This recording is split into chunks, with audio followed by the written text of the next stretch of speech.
కోల్కతా నుంచి చెన్నైకి వెళ్ళేటువంటి హైవేలో మధ్యలో రోడ్డు వేయాలి, దానికి గుంతలు కొట్టాలి, లేకపోతే విడుదల చేయాలనుకున్నాడు. ఆంధ్రప్రదేశ్ ఉంటదిగా, వదిలేసే మన అవతల పని చేసుకోరుగా, అన్ని రాష్ట్రాలకు ఇచ్చినట్టే వీళ్ళు ఇస్తారు. అన్ని రాష్ట్రాలు జగన్ చేసిన వాళ్ళ డ్యూటీ వాళ్ళు చేయడమే కదా, అనేదే కదా లెక్క. ఇక్కడ ఒక పాయింట్ ఏంటంటే ఆంధ్రప్రదేశ్ కి మిగతా రాష్ట్రాలతో పోల్చి ఆంధ్రప్రదేశ్ అదే తరహాలో మేము చేసామంటే కుదరదు. బీజేపీ ఆంధ్రప్రదేశ్ కి విభజన ద్వారా జరిగినటువంటి నష్టాన్ని ఓడ్చడానికి కేంద్ర ప్రభుత్వం యొక్క బాధ్యత. వాళ్ళు ఇస్తామన్నది కూడా ఇవ్వలేదు, చట్టబద్ధంగా ఇవ్వాల్సింది ఇవ్వలేదు, కక్షపూరితమైనటువంటి వివక్ష ప్రదర్శిస్తున్నారు. దాన్ని చెప్పకుండా నేను బాత్రూమ్లు కట్టించాను, మీకు రోడ్లు వేసాను, ఇలాంటివన్నీ కుదిరేటువంటి కాదండి. ఇలాంటి అబద్ధపు ప్రచారాన్ని ఆంధ్రప్రదేశ్ ప్రజలు నమ్మదు. ఇది ఒక రెండోది ఏంటంటే అసలు ఈ రోజున మన డిబేట్ ఏంటి అనేది, అసలు ఇండియా కూటమి ఆ 3 పార్టీలు కలిస్తే ప్రభావం ఎవరి మీద ఎక్కువ ప్రభావం పడేదానికి మీద ఉంటుందని నేను ఇందాక జాతీయ నాయకులు ఇక్కడికి వచ్చి ప్రచారం చేస్తే ఎందుకు మారిద్ది అని చెప్పాను అంటే దాని మీద స్ట్రెస్ చేశారు తిరుపతిరావు గారు.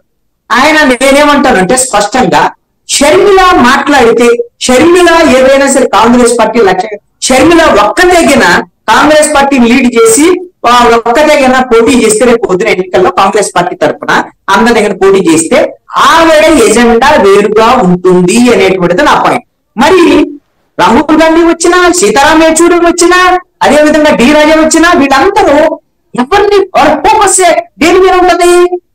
ఎన్డీఏ కూటమి మీద ఉంటుంది, బీజేపీ ప్రభుత్వం మీద ఉంటుంది, బీజేపీ ఆంధ్రప్రదేశ్ కి అన్యాయం చేసినటువంటి దాని మీద ఉంటుంది.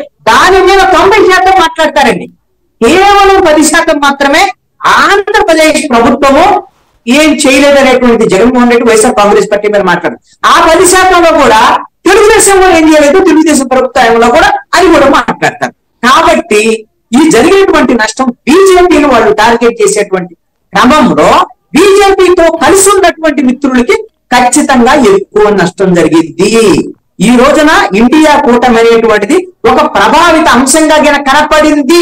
ఆంధ్రప్రదేశ్ ఎన్నికల్లో వీళ్ళు కూడా ఉన్నారు పోటీలో, ఒక 3 పార్టీలు కాంగ్రెస్, సిపిఎం, సిపిఐ ఉన్నారు అనేటువంటి ఒక ప్రభావం కనపడింది అంటే ఆ నష్టం ఖచ్చితంగా తెలుగుదేశం, జనసేన, బీజేపీ కూటమికి ఎక్కువ జరిగింది.